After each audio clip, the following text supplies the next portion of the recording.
JavaScript brings websites to life. Without JavaScript, a web page is mostly static. Buttons don't respond, forms can't validate, sliders don't move, and interactive features don't work. But with JavaScript, you can make websites dynamic, interactive, and smart. Imagine clicking a button to change text instantly, updating a counter, showing a menu, or building image sliders. JavaScript makes all of this possible. JavaScript is the language of the web, and it powers almost every modern website you use today. It's also the foundation of technologies like React, Node.js, and Express.js, making it an essential skill for front-end and full-stack development. Let's get started. First, I'll connect the external JavaScript file to our HTML at the bottom of the body. We place it there because HTML loads first, so buttons and other elements are ready when the script runs. Let's start with the alert function. It's a built-in JavaScript function that shows a pop-up message with an OK button. The page pauses until the user clicks OK, and it's often used for simple messages or warnings. Next, document.title lets you change the text shown in the browser tab. The document object represents your web page, and title is one of its properties. Now let's look at console.log. It's a built-in JavaScript function used to print output in the browser console. You can open the console by pressing F12 and going to the console tab. For example, console.log CSS snippets prints text in the console. Text should always be inside quotes. Without quotes, JavaScript may treat it like a variable and show a reference error. If you use numbers without quotes, JavaScript does math. For example, 10 plus 5 gives 15. But if you write 10 plus 5 with quotes, JavaScript treats them as text and joins them together, giving 105. This is a common beginner mistake, so it's important to understand the difference between numbers and strings. Next, JavaScript variables. Variables are like containers used to store data such as text, numbers, or true and false values. For example, you can store the name John in a variable called name. But what exactly is let in this context? In JavaScript, there are 3 ways to declare variables: let, const, and var. Let is used when a value can change later. It is block-scoped, which means it only works inside the block where it is created. Const is used when a value should not change. It is also block-scoped, but its value stays constant. If you try to change a const value, the browser shows a type error assignment to constant variable because constant values cannot be changed. Var is the older way to create variables. It is function-scoped and can sometimes cause bugs, which is why modern JavaScript mainly uses let and const. You'll also work with different data types. A string is text inside quotes, a number is digits, and a Boolean is either true or false. JavaScript also has template literals, written with backticks, which let you place variables inside text easily. In short, let is the keyword used to declare a variable, name is the variable name, the equal sign assigns a value, and John is the value stored inside the variable. Data types. In JavaScript, there are 2 types of data, primitive and non-primitive. Primitive data types include string, number, Boolean, undefined, null, big int, and symbol. These store the actual value directly in the variable, so if you copy a primitive value, you get a separate copy. Non-primitive data types include functions, arrays, and objects. These store a reference to the data, not the actual data itself, which means if you copy them, both variables can point to the same data. Now let's understand JavaScript conditions and loops. We use if, and else to check conditions from top to bottom. If a condition is true, that block runs and the rest are skipped. Else if lets you check additional conditions, and else runs when nothing matches. You can compare values using operators like triple equals, not triple equals, greater than, less than, greater than or equal to, and less than or equal to. Here it shows a C grade, but if you change the score value, the result changes too. Next is switch case, which matches one value against multiple options and can be cleaner than long if-else statements when checking exact values. Switch checks the expression, case matches possible values, break stops execution, and default runs if nothing matches. Here it prints almost weekend because Friday matches the second case. If I change it to Tuesday, it prints midweek because the default case runs when nothing matches. Logical operators help combine conditions. Double ampersand means both conditions must be true, while double vertical line means at least one condition must be true. In this case, none of the conditions are true, so nothing prints. The exclamation mark reverses a value, and the nullish coalescing operator provides a fallback when the left side is null or undefined. Next is the for loop, which repeats code a set number of times using a start value, condition, and update. For example, let I equals 1 starts the counter, the condition decides how long the loop runs, and I++ increases the counter each time. You can also use a for loop to go through an array. The while loop repeats as long as a condition stays true. It checks the condition before every run, and if the condition is false at the start, it won't run at all. It's useful when you don't know the number of repetitions ahead of time. For example, if I change the count value to 5, nothing prints because the condition is false. The do-while loop is similar, but it runs the code first and checks the condition after, so it always runs at least once, even if the condition is false from the start.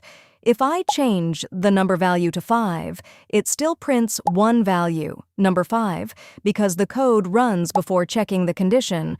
The for-of loop is a modern way to loop through values in arrays, strings, and other iterables, especially when you don't need the index. It gives you the value directly, which makes it simple and clean. And finally, for-in loops through the keys, or property names, of an object. You can use each key to access its value. It's mainly used for objects, while for-of is better for arrays. JavaScript functions. A function is a reusable block of code that performs a task. Instead of writing the same code over and over again, you can put it inside a function and call it whenever needed. Write once, use it anywhere. That's the power of functions. Let's start with a simple function. We create a function called showMessage using the function keyword. Inside it, we use console.log to print a message, and when we call showMessage, it runs the code and prints the message. Functions can also take parameters. For example, a function showWeatherCity takes a parameter called city, which receives a value when the function is called. If you don't pass anything, it prints undefined, but if you pass a value, it shows the correct result. You can call the same function with different values, which makes it reusable. A function can also return a value. For example, add numbers A. B takes two numbers and returns their sum using the return keyword, and the result is shown in the console when you call the function. Next are default parameters.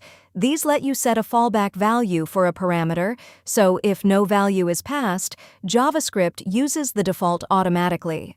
For example, showCountry USA prints USA if nothing is passed, and if you pass a new value, it uses that instead. If you pass undefined, it still uses the default, but if you pass null, it treats it as a real value, because null and undefined are different in JavaScript.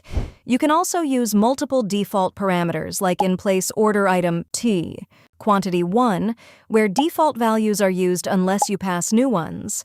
Now, let's talk about modern JavaScript. Arrow functions. Arrow functions are a shorter and cleaner way to write functions using the arrow syntax, and they work just like regular functions. We can also use parameters in arrow functions. For example, we create a function to check if a number is even or odd, and we pass the value 7 when calling the function. Now pause for 5 seconds and think, is 7 even or odd? The answer is odd because 7 is not divisible by 2. Arrow functions can also be written in a shorter way. If the function has only one expression, you don't need curly braces or the return keyword. JavaScript automatically returns the result. At the end, we call showMessage again to reuse the function. And that's the power of functions. Write once, use anywhere. Now let's understand JavaScript arrays and objects. An array is a way to store multiple values in a single variable instead of creating many variables. It is written using square brackets. For example, we create an array called fruits and store values like apple, banana, and mango. Each value is called an element, and arrays use indexing that starts from 0, so the first value is at position 0. You can access values using their index, like fruits 0, and length shows the total number of items. You can add items using push, like adding grapes, and remove items using pop, and you can see the result in the console. You can also update values using the index. For example, fruits 1 equals orange. A for loop can be used to go through each item and print it. Arrays are very useful for working with lists of data. Now let's talk about objects. An object stores data in key-value pairs and is written using curly braces. For example, we create an object called user with properties like name, age, and city. You can access the whole data using the object name, but you can also access single key values in two ways. Dot notation, like user.name, or bracket notation, like user age. You can also update values, such as changing the city from Delhi to Pune, and add new properties like country equals India, and you can view the full object in the console. A for-in loop helps you go through all keys and values. Objects are very useful when you want to group related data together. Now let's look at an array of objects. We create an array called students, where each item is an object with properties like name and age. You can access the whole data using the array name, or access a single item like students1, and even a specific value like students2 name. You can loop through the array using a for loop and print each student's name. In short, arrays store multiple values in order, while objects store data using keys and values, and combining both gives you powerful ways to manage structured data. DOM manipulations. DOM stands for Document Object Model. It represents your HTML page as a tree of objects that JavaScript can access and control. With DOM manipulation, you can change the content, styles, and structure of a web page using JavaScript. First, we select elements using methods like getElementById, querySelector, and querySelectorAll. For example, we select a heading with the ID title using querySelector and store it inside a variable called title. Then we print its text using text content, and you can see hello printed in the console. Text content is used to get or change the text inside an element. Now I'll change querySelector to getElementById. Here it shows a type error because getElementById uses the ID name without the hash symbol. After removing the hash, it works correctly. Once an element is selected, we can change its content. Using text content, we change the title text. Using inner text, we change only the visible text to Hello World. Then using inner HTML, we add HTML inside the element by adding a span tag with the text updated. We can also change styles using the .style property. In this example, we select an element with the class name info using querySelector. Since it's a class, we use a dot before the class name. Then we change the styles. The text color becomes purple, the font size becomes 32 pixels, the font weight becomes bold, the background becomes yellow, and the padding becomes 10 pixels. This is called DOM styling. Next, we use getElementsByClassName to select multiple elements. Since it returns many elements, we use a for loop to access each one. JavaScript can also create and remove elements. Using createElement, appendChild, and remove, we can dynamically add or remove items from the page. Here we add elements inside a UL with the ID list. First, we select the unordered list using Query Selector. Then we create a new li element using createElement. We add text inside it using text content, and then use append child to add the new item into the list. This adds a new item dynamically. After that, we use remove to remove the entire list from the page. Next, let's handle events. Events are actions like clicking, hovering, or typing. We use addEventListener to run code when an event happens. Here we add a click event to a button with the ID btn. First, we select the button using getElement by ID. Then we use addEventListener to listen for a click event. When the button is clicked, the function runs and changes the title text to button clicked. Finally, we use Query Selector All to select all elements with the class name box. It returns multiple elements in a node list, so we use a for loop to go through each box one by one. Inside the loop, we change the background color of each box to orange using the dot style property. So when the button is clicked, all boxes change their background color. In short, DOM manipulation helps make web pages dynamic and interactive using JavaScript.